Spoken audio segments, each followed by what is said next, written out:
बीड जिल्हा सत्र न्यायालयातील न्यायाधीशांची निलंबित पोलिसांसोबत होळी। अंजली दमानियांकडून फोटो पोस्ट। हत्या प्रकरणाचा खटला सुरू असताना हा प्रकार चुकीचा, दमानियांची टीका। सतीश भोसले उर्फ खोक्याला 7 दिवसांची पोलीस कोठडी। बीडच्या शिरूर कोर्टाचा आदेश। तर वन विभागानं बुलडोझर चालवल्यानंतर रात्री 20 ते 25 जणांच्या टोळक्यानं खोक्याचं घर पेटवलं।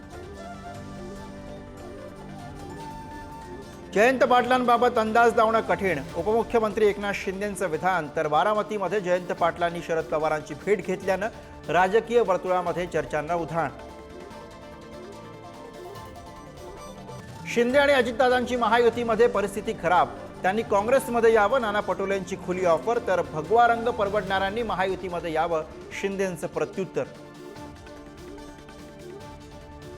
बारामतीमध्ये महिला महोत्सव कार्यक्रमाच्या उद्घाटनावरनं राष्ट्रवादीच्या 2 ताई आमने सामने। रुपाली चाकणकरांनंतर सुप्रिया सुळेंच्या हस्तेही उद्घाटन। लाडक्या बहिणींसाठी पैसे जमवताना सरकारची दमछाक। आदिवासी आणि समाज कल्याण विभागाचे 7,000 कोटी वळवले, संबंधित मंत्री अजितदादांकडे मांडणार गाऱ्हाण। पुण्यात गायक हनी सिंगच्या कार्यक्रमापूर्वीच मोठा राडा, गर्दी न आवरल्यानं शोच्या प्रवेशद्वारावरती पोलिसांकडून लाठीचार्ज। खराडी परिसरामध्ये हनी सिंगचा लाईव्ह कॉन्सर्ट। राजकीय नेत्यांकडून सुद्धा धुळवड साजरी, मुख्यमंत्री फडणवीसांची कुटुंबियांसोबत, शिंदेंची नातवासोबत होळी। तर देशभरातील नेत्यांकडूनही रंगांची उधळण।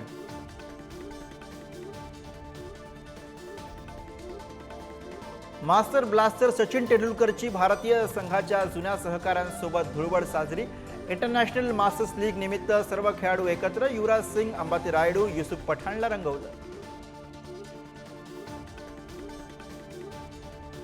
धुळवडीच्या सणाला गालबोट, राज्यभरामध्ये वेगवेगळ्या घटनांमध्ये नद्यांमध्ये बुडून एकूण 9 जणांचा मृत्यू। बदलापूर, उल्हासनगर आणि पिंपरी चिंचवडमध्ये दुर्दैवी घटना।